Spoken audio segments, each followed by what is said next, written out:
North east series के तीसरे episode से मैं अंकित आप सभी का स्वागत करता हूं। आज तारीख है 26 सितंबर 2025 और हम इस समय मेघालय की राजधानी शिलांग में हैं।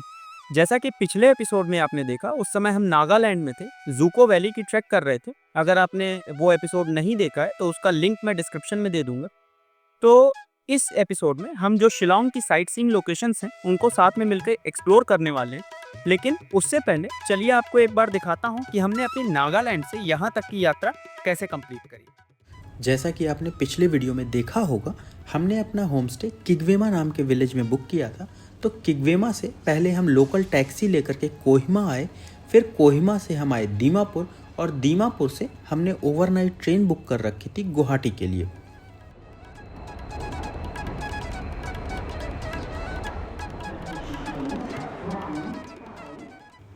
तो कुछ इस प्रकार से किग्वेमा के अपने होम स्टे से हम आ पहुँचे गुवाहाटी रेलवे स्टेशन।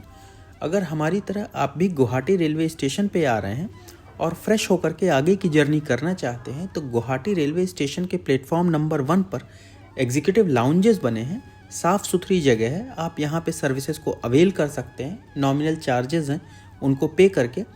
हमने भी 2 घंटे यहाँ पर स्पेंड किए, थोड़ा रेस्ट किया, फ्रेशन अप हुए और फिर गुवाहाटी स्टेशन के बाहर से ही हमने टैक्सी करी शिलांग जाने के लिए। अगर आप गुवाहाटी स्टेशन से शिलांग के लिए टैक्सी लेने वाले हैं तो ध्यान रखिएगा कि स्टेशन से एग्जिट करने के लिए आप पल्टन बाजार साइड का एग्जिट ही यूज़ करें। गुवाहाटी से निकलते ही हमें अंदाज़ा नहीं होता कि बस कुछ ही किलोमीटर आगे एक बिल्कुल अलग दुनिया हमारा इंतज़ार कर रही है।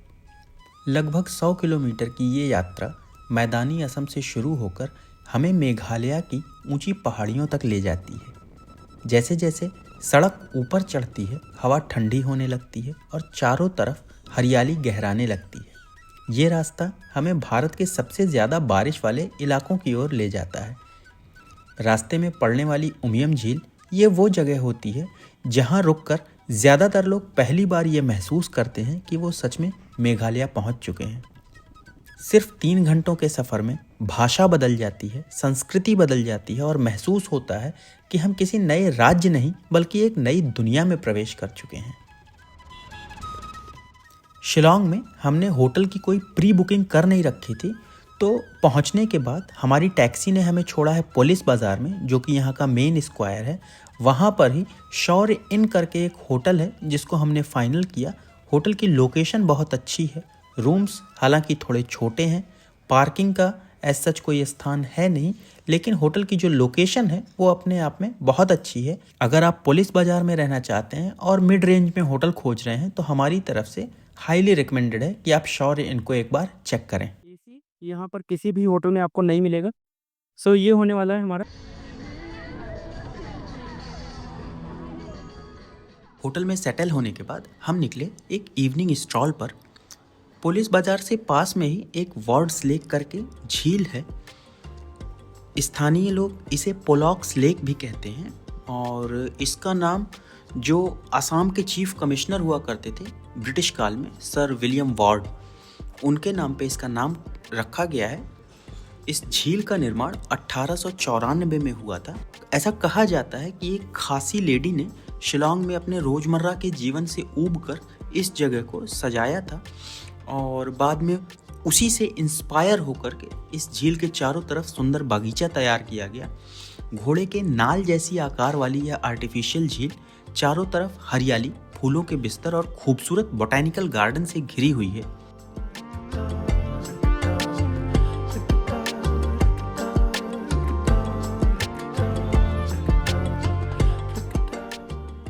शाम ढलते ही शिलांग का पुलिस बाजार एक अलग ही रंग में नजर आता है।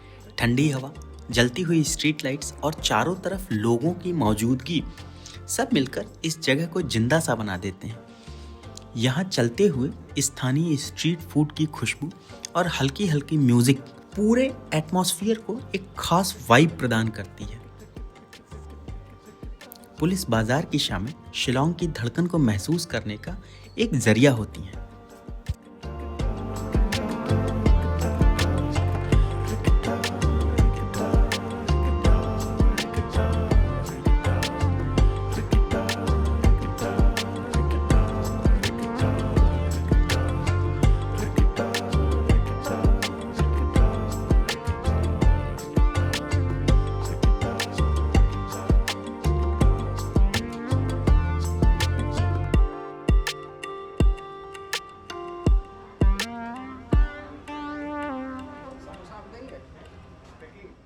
दोस्तों शिलोंग में हमारे एक नए दिन की शुरुआत हो गई है और आज हम मौसिन राम साइड जाने वाले हैं। उस तरफ काफ़ी सारी साइट सीइंग लोकेशंस हैं। एक सेक्रेड फॉरेस्ट है, एलिफेंट फॉल है और एक प्लेस है, एक विलेज है जहाँ पे रिवर ट्रैकिंग होती है, कुछ एडवेंचर एक्टिविटीज़ होती हैं। वो इनफैक्ट काफ़ी ऑफबीट प्लेस है और बहुत सारे लोग वहाँ जाते नहीं हैं। उसका नाम है मॉ लिंग बाना। मुझे नहीं पता मैंने सही प्रोनाउंस किया है कि नहीं। तो यहाँ से कुछ 70 किलोमीटर्स की डिस्टेंस है। रास्ते में साइट सीइंग लोकेशंस हैं जिनको हम कवर करते हुए जाएंगे। स्कूटी जैसा कि आप देख सकते हैं मैंने रेंट कर ली है, 750 रुपये लगे और एक दिन के 750 ऑफ कोर्स मैंने 4-5 दिनों के लिए लिए। जहाँ से मैंने रेंट करी है वो डिटेल मैं डाल दूंगा डिस्क्रिप्शन में। चलिए फिर बिना देर किए शिलोंग से निकलते हैं और पहुँचते हैं मौसिन राम की साइड। देखते हैं उस तरफ कितनी ऐसी लोकेशंस हैं जिनको एक्सप्लोर किया जा सकता है। ये है जो हमने स्कूटी रेंट करी है, 125 सीसी है, ठीक ठाक कंडीशन में, कोई दिक्कत नहीं। राइट राइट सर्किल वाला यहाँ पर है सिस्टम, समझ रहे हो? राइट राइट बिल्कुल राइट।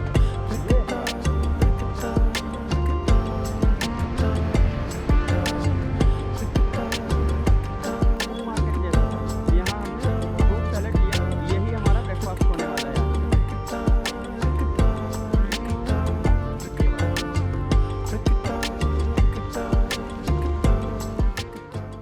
आज की हमारी जो पहली डेस्टिनेशन है वो है लाइतलम कैनियन। लाइतलम कैनियन शिलोंग से करीब 25 किलोमीटर दूर स्थित एक बेहद खूबसूरत और रहस्यमयी जगह है। खासी भाषा में लाइतलम का अर्थ होता है पहाड़ों का अंत, और यहाँ आकर यह नाम पूरी तरह से सार्थक लगने लगता है। लाइतलम कैनियन खास तौर से अपनी खुली घाटियों और अनंत दृश्य के लिए जाना जाता है। यहाँ कोई ऊंची रेलिंग या बनावटी व्यू पॉइंट नहीं है, बल्कि प्रकृति को आप उसके सबसे कच्चे और असली रूप में देखने का अवसर प्राप्त करते हैं। जब बादल घाटियों के बीच से बहते हैं तो ऐसा लगता है मानो आप आसमान के बिल्कुल करीब आकर खड़े हो गए हों। सुबह के समय यहाँ सूरज की हल्की रोशनी और शाम को सुनहरा सनसेट इस दृश्य को और भी यादगार बना देता है। यहाँ आते समय कोशिश कीजिएगा कि आप अगर अर्ली मॉर्निंग में आते हैं तो आपको पूरे कैनियन का अच्छा व्यू देखने को मिलेगा, क्योंकि ऐसा मैंने सुना है सेकेंड हाफ में बादल जब आ जाते हैं तो जो व्यू होता है वह बाधित हो जाता है। मॉनसून के मौसम में यह जगह हरियाली से भर जाती है, हालांकि उस मौसम में सावधानी रखना भी बेहद ज़रूरी हो जाता है क्योंकि फिसलन काफ़ी बढ़ जाती है। लाइतलम कैनियन उन लोगों के लिए एक परफेक्ट जगह है जो शांति, प्राकृतिक सुंदरता और भीड़ भाड़ से दूर हटकर सुकून के माहौल में कुछ समय बिताना चाहते हैं। यह सिर्फ एक पर्यटन स्थल नहीं बल्कि प्रकृति से जुड़ने का एक गहरा अनुभव प्रदान करता है।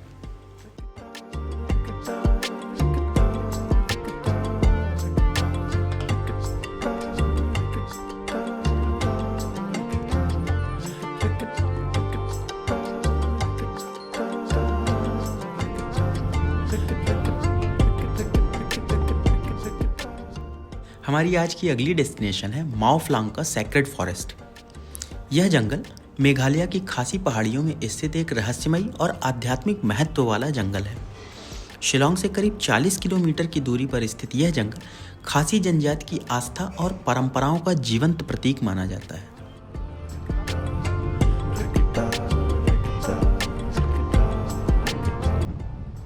शिलोंग से करीब 40 मिनट की बेहद सीनिक जर्नी करके हम आ गए मा फ्लांग कस्बा जो है वहाँ पर। जो सेक्रेड फॉरेस्ट है जो हमें देखना है वो इसी कस्बे में है। मेरे पीछे ये आपको जो दिख रहा है ये एंट्रेंस गेट जैसा है यहाँ पर, और पर पर्सन 30 रुपये की एंट्री फ़ीस होती है, फिर 2 व्हीलर की 20 रुपीज़ पार्किंग।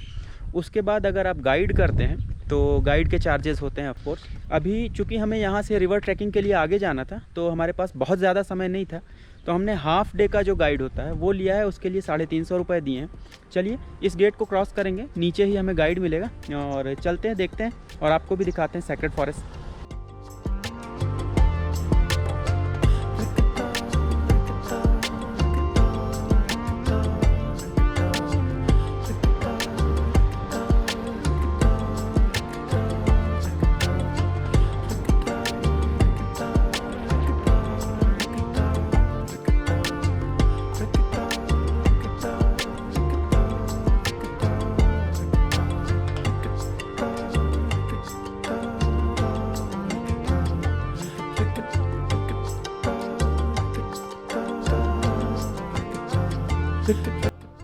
वो जो मेन गेट थी वहाँ से करीब 5 मिनट की राइड करके हम आ गए जहाँ से एक्चुअल ट्रैक स्टार्ट होती है। ये मेरे पीछे जो दिख रहा है ये कोई विलेज है, उसका गेट है, सामने की तरफ पार्किंग है और यहाँ से हमें एक गाइड मिल गया है, इनका नाम है मैक्सवेल। तो नेक्स्ट 40 मिनट्स हम इनके साथ फॉरेस्ट को एक्सप्लोर करेंगे।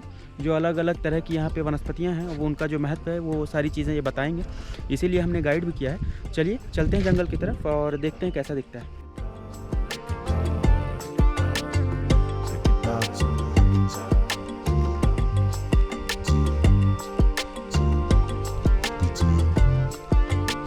Yes, Maxwell, you can carry on. स्थानीय लोग मानते हैं कि इस जंगल की रक्षा एक देवता, जिन्हें स्थानीय भाषा में लबासा कहा जाता है, वे करते हैं। इस जंगल से कोई भी चीज़, यहाँ तक कि एक पत्ता या एक छोटा पत्थर का टुकड़ा भी बाहर ले जाना सख्ती से वर्जित होता है। ऐसा कहते हैं कि यहाँ से अगर आप कोई चीज़ ले जाते हैं तो उसके साथ साथ आपका बैड लक भी जाता है और आपके जीवन में फिर ऐसी घटनाएं घटती हैं जो नहीं होनी चाहिए।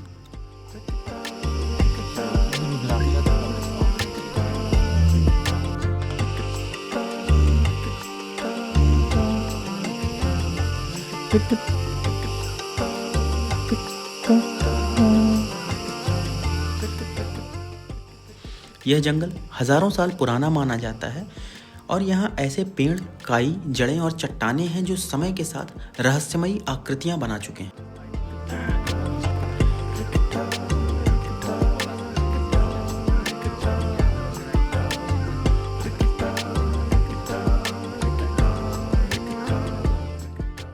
माओफ्लांग का सेक्रेड फॉरेस्ट सिर्फ एक पर्यटक स्थल नहीं बल्कि खासी आस्था का एक जीवंत प्रतीक है, जो कि हमें यह सिखाता है कि प्रकृति के साथ सम्मान और संतुलन कैसे बना के रखना है।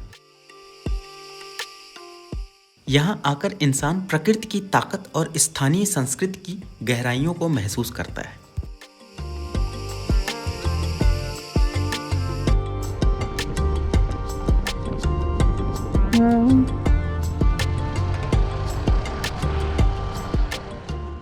सेक्रेड फॉरेस्ट को एक्सप्लोर करने के बाद अब हम आगे बढ़ रहे हैं अपनी अगली एक्टिविटी के लिए, जो कि एक बेहद यूनिक एक्सपीरियंस होने वाला है और मेघालय आने वाले बहुत कम लोग इसके बारे में जानते हैं। इनफैक्ट आपको यूट्यूब पे भी इस प्लेस के कुछ बहुत वीडियोस मिलेंगे नहीं। मैं बात कर रहा हूँ शिलोंग से करीब 70 किलोमीटर की दूरी पर स्थित मॉलिंग बना नाम के एक गाँव में होने वाली रिवर ट्रैकिंग के एक्सपीरियंस की, जिसमें आप रिवर के एक स्ट्रेच को पैदल ट्रैक करते हुए और स्विम करते हुए एक्सप्लोर करते हैं।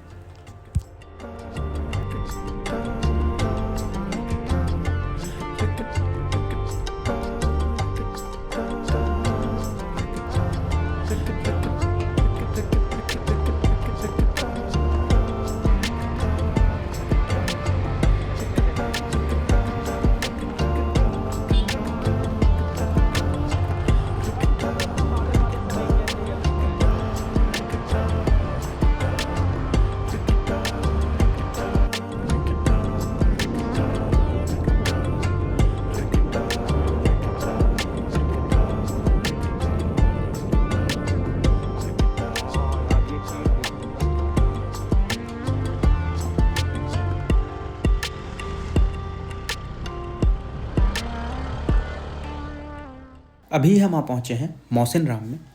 मौसिनराम मेघालय का एक छोटा सा गांव है जिसे दुनिया की सबसे ज़्यादा बारिश वाली जगहों में से एक माना जाता है। यहाँ साल भर बादल, बारिश और हरियाली का अनोखा संगम देखने को मिलता है। गहरी घाटियाँ, झरने और हरे भरे मैदान इस जगह को बेहद खूबसूरत बना देते हैं।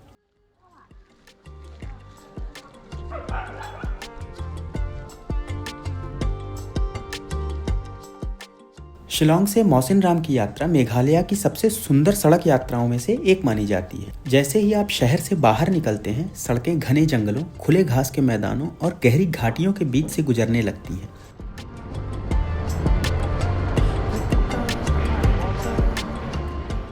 मॉनसून के दौरान यह सड़क और भी जादुई हो जाती है। चारों तरफ झरने बहते नजर आते हैं और बादल बिल्कुल सड़क के पास से तैरते हुए से लगते हैं। कई जगहों पर ऐसे व्यू पॉइंट्स मिलते हैं जहां रुककर घाटियों की गहराई और सुंदरता को घंटों नजारा जा सकता है।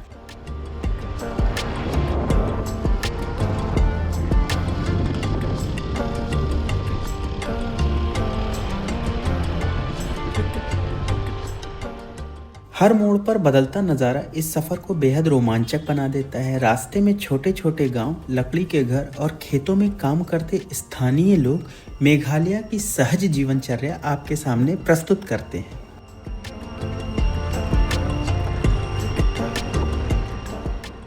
मेघालय की इस तरह की सड़क यात्राएं न सिर्फ आपको एक जगह से दूसरी जगह पहुंचाती हैं, बल्कि आपके लिए वास्तविक मेघालय की आत्मा को महसूस कर सकने का एक जरिया बन जाती हैं।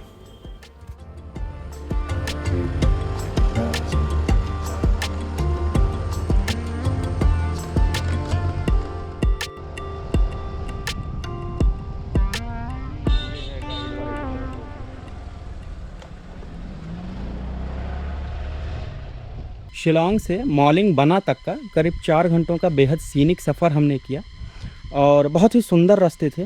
ऑफ बीट है, टूरिस्ट बिल्कुल नहीं है। अभी हम जिस प्लेस पे पहुँचे हैं ये है ट्रैवलर्स नेस्ट रिसॉर्ट। अगर आप रिवर ट्रैकिंग करना चाहते हैं तो यहाँ पर कुछ रिसॉर्ट्स हैं जिनके साथ एसोसिएटेड गाइड्स होते हैं, उनके पास सारे इक्विपमेंट्स होते हैं, तो बेहतर होगा कि आप उनके थ्रू ही अपनी ट्रिप को कोऑर्डिनेट करें। तो मैंने जिसके ज़रिए किया था उसका नंबर मैं डिस्क्रिप्शन में दे दूँगा। अभी हम रिवर ट्रैकिंग करने वाले हैं, कयाकिंग करेंगे और देखते हैं जो भी और एक्टिविटीज़ हो रही होंगी, जैसी अच्छी लगेंगी वैसी करेंगे। हमारे पास समय सीमित है क्योंकि हमें आज के आज वापस शिलांग लौटना है, लेकिन अगर आप आ रहे हैं तो बहुत ही सीरीन प्लेस है, आप यहाँ रुक भी सकते हैं। अभी गाइड हमारा रेडी कर रहा है सारा सेटअप। हम यहाँ से निकलते हैं, थोड़ी दूर पर है जहाँ से ट्रैकिंग स्टार्ट होती है। ये जहाँ मैं खड़ा हूँ ये ट्रैवलर्स नेस्ट है, एक्चुअल प्लेस है जो एक रिसॉर्ट जैसा है। इक्विपमेंट्स कलेक्ट करके अभी हम ट्रैवलर्स नेस्ट से निकल चुके हैं उस पॉइंट के लिए जहाँ से एक्चुअल रिवर ट्रैक स्टार्ट होता है। यहाँ से एक्चुअल ट्रैक स्टार्ट होती है। ये है हमारे गाइड सैम। No problem. यहाँ हमने बाइक पार्क कर दी। ये हमारी लाइफ जैकेट्स हैं।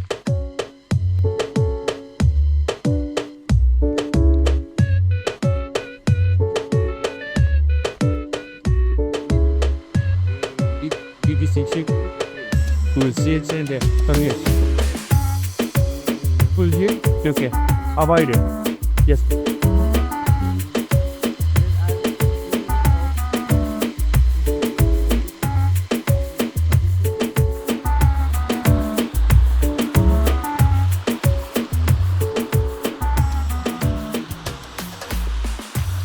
सैम, इस रिवर ट्रैक की शुरुआत होती है एक वाइल्ड प्लेटफॉर्म जंप के साथ, जहां आप करीब 15-16 फीट की ऊंचाई से रिवर में जंप करते हैं और फिर एक डीप सेक्शन को स्विम करके पार करके अपने पैदल ट्रैक की शुरुआत करते हैं। स्केरी एक्सपीरियंस होता है, लेकिन ट्रैक शुरू करते ही आपको ये फील मिल जाता है कि आप किस तरह की एक्टिविटी करने जा रहे हैं।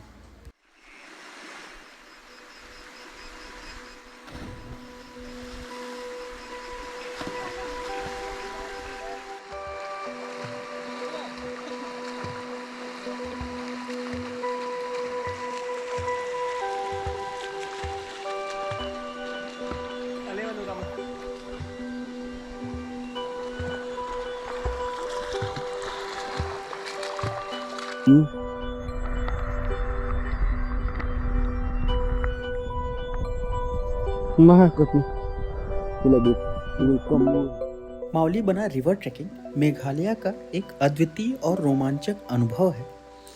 यह ट्रैक प्रकृति प्रेमियों के लिए किसी स्वप्न लोक से कम नहीं। यह जगह शिलांग से थोड़ी दूरी पर स्थित है और यहाँ की ट्रैकिंग पूरी तरह से प्राकृतिक रास्तों से होकर गुजरती है। ट्रैक की शुरुआत छोटे गांव और घने जंगलों से होती है, जहाँ कच्चे रास्ते, फिसलन भरी चट्टानें और बहती हुई धाराएं आपका स्वागत करती हैं। जैसे जैसे आप आगे बढ़ते हैं, नदी आपके साथ साथ बहने लगती है। कई जगहों पर तो पानी इतना साफ होता है कि कई कई फीट नीचे पड़े पत्थर आपको बिल्कुल साफ दिखाई देते हैं। इस ट्रैक का सबसे खास हिस्सा होता है नदी के बीचों बीच चलना। कभी घुटनों तक पानी, कभी कमर तक पानी। हर कदम पर संतुलन और साहस की ज़रूरत होती है। आसपास ऊंची चट्टानें, ऊपर से गिरता पानी और पक्षियों की आवाज़ माहौल को बिल्कुल जंगली बना देती है। मॉनसून के समय तो यह ट्रैक और भी चुनौतीपूर्ण हो जाता है, लेकिन उसी समय इसकी सुंदरता अपने चरम पर होती है।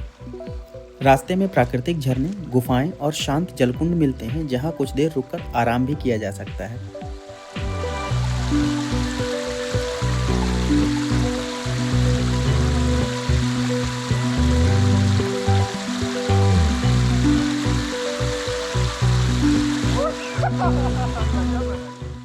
मौली बना नदी की ट्रैकिंग आपको यह एहसास कराती है कि असली रोमांच सुविधाओं में नहीं बल्कि प्रकृति के करीब जाकर खुद को आजमाने में है।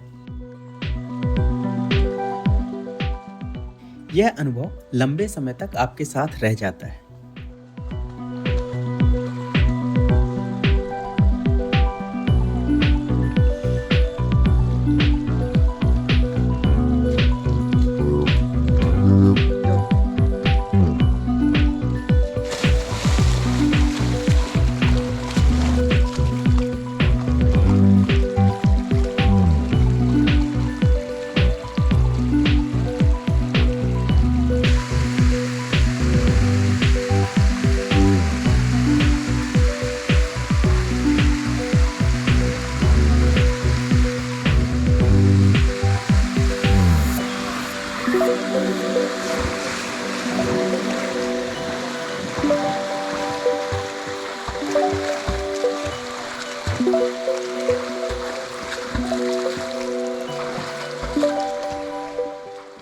यात्रा और साहसिक गतिविधियां मनुष्य के बाहरी संसार की खोज भर नहीं बल्कि आत्मा की एक गहन यात्रा भी हैं।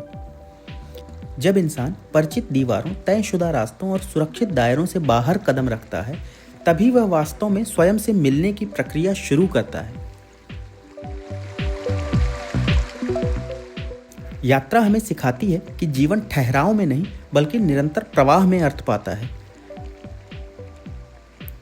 हर चलना, हर भटकना हमें यह याद दिलाता है कि हम केवल मंजिल के लिए नहीं बल्कि रास्ते के अनुभव के लिए जीवित हैं। साहसिक गतिविधियां हमें भय से भागना नहीं बल्कि उसे स्वीकार करना सिखाती हैं। ऊंचे पहाड़, गहरी घाटियां और अनिश्चित रास्ते हमारे भीतर छिपे डर का प्रतिबिंब बन जाते हैं। जब हम इन चुनौतियों का सामना करते हैं तो हमें यह बोध होता है कि साहस का अर्थ डर का अभाव नहीं बल्कि डर के साथ आगे बढ़ना है। यह अनुभव अहंकार को तोड़ता है और मनुष्य को उसकी सीमाओं का सच्चा परिचय कराता है।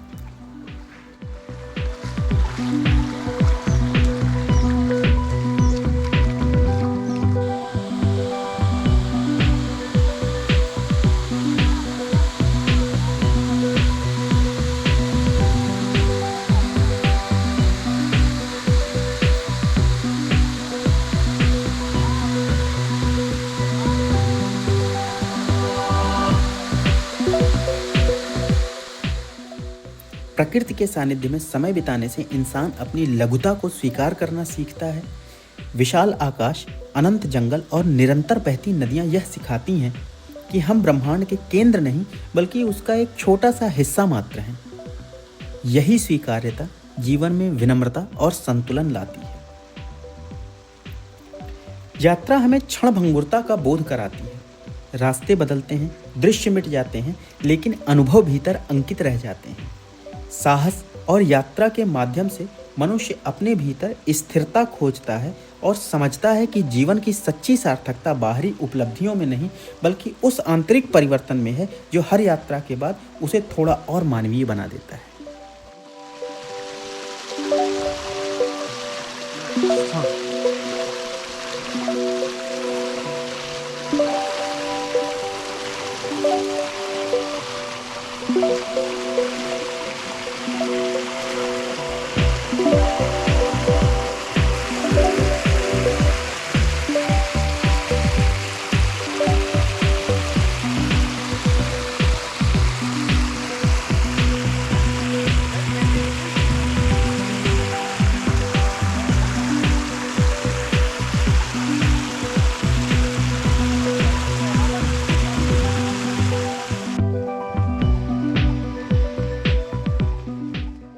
अभी हम आ पहुँचे हैं इस ट्रैक के अंतिम पैच पे।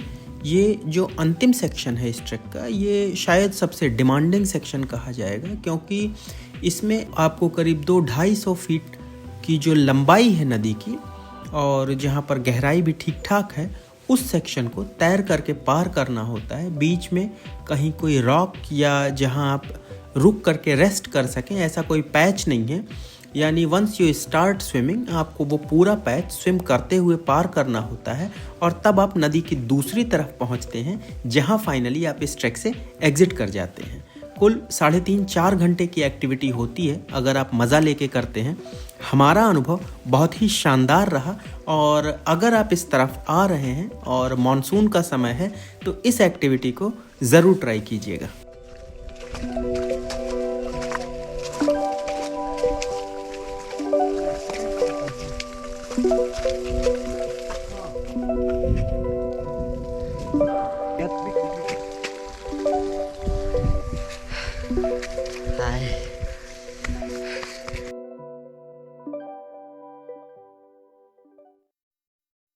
दोस्तों, रिवर ट्रैकिंग कंप्लीट करने के बाद यहाँ पर बगल में ही कयाकिंग होती है।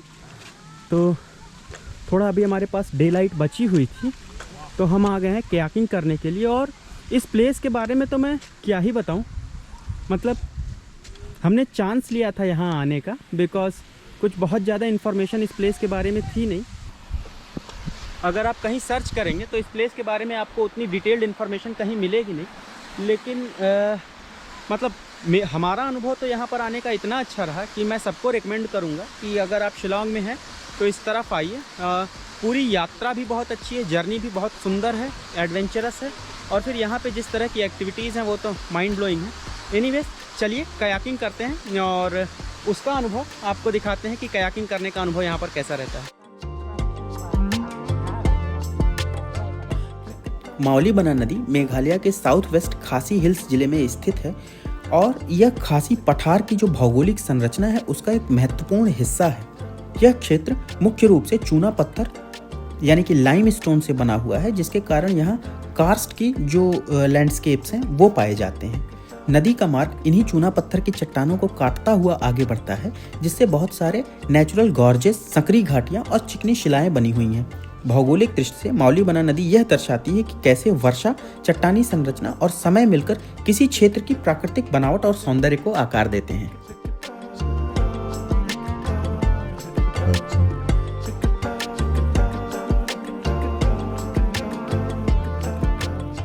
दोस्तों, इस वीडियो को अब यहीं तक रखते हैं। नॉर्थ ईस्ट सीरीज हमारी जारी रहेगी। अगले वीडियो में मैं आपको लेकर के चलूंगा चेरापूंजी। आशा करता हूं यह वीडियो आपको अच्छी लगी होगी। अगर वीडियो अच्छी लगी है तो इसे लाइक कीजिए, चैनल को सब्सक्राइब कीजिए। अब मैं आपसे मिलता हूं नॉर्थ ईस्ट सीरीज की अगली वीडियो में। जब तक मिलूं तब तक अपना ध्यान रखें, स्वस्थ रहें और प्रसन्न रहें। Bye bye.